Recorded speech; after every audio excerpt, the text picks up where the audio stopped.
வணக்கம் சர்மிளா. அதாவது மலைகளின் அழைக்கக்கூடிய நீலகிரி மாவட்டம் ஒரு சர்வதேச சுற்றுலா மாவட்டமாக விளங்கி வருகிறது. இங்க பார்த்தோம்னாக்க நாள்தோறும் ஆயிரக்கணக்கான சுற்றுலா பயணிகள் உதகைக்கு வருகை தருகின்றனர். குறிப்பா பார்த்தோம்னாக்க கேரளா, கர்நாடகா, தமிழகம் மட்டுமின்றி வெளிநாட்டிலிருந்தும் ஆயிரக்கணக்கான சுற்றுலா பயணிகள் உதகைக்கு வருகை தருகின்றனர்.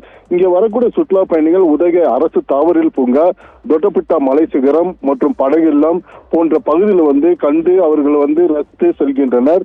இந்நிலையில பார்த்தோம்னாக்க பொங்கல் தொடர் விடுமுறை காரணமாக இந்த 3-4 நாட்களும் உதகையில் சுற்றுலா பயணிகள் அதிகமாக இங்கு உள்ள சுற்றுலா தலங்களை கண்டு ரசித்து சென்றனர். இந்நிலையில பார்த்தோம்னாக்க இன்று உதகை படகில்லத்துல படகு சவாரி செய்வதற்காக அதிகமான சுற்றுலா பயணிகள் தங்கள் குடும்பத்துடன் ஆர்வம் காட்டி வந்தனர். இந்நிலையில பார்த்தோம்னாக்க போக்குவரத்து நெரிசலும் ஏற்பட்டது. காவல்துறையினர் உடனடியாக அந்த படகுள்ள பகுதிக்கு போக்குவரத்தும் சீர் செய்தனர். இதை பல சுற்றுலா பயணிகள் இந்த படகு சவாரி செய்து அவர்கள் குடும்பத்துடன் ரசி சென்றது காணப்படுகிறது. சரிங்களா?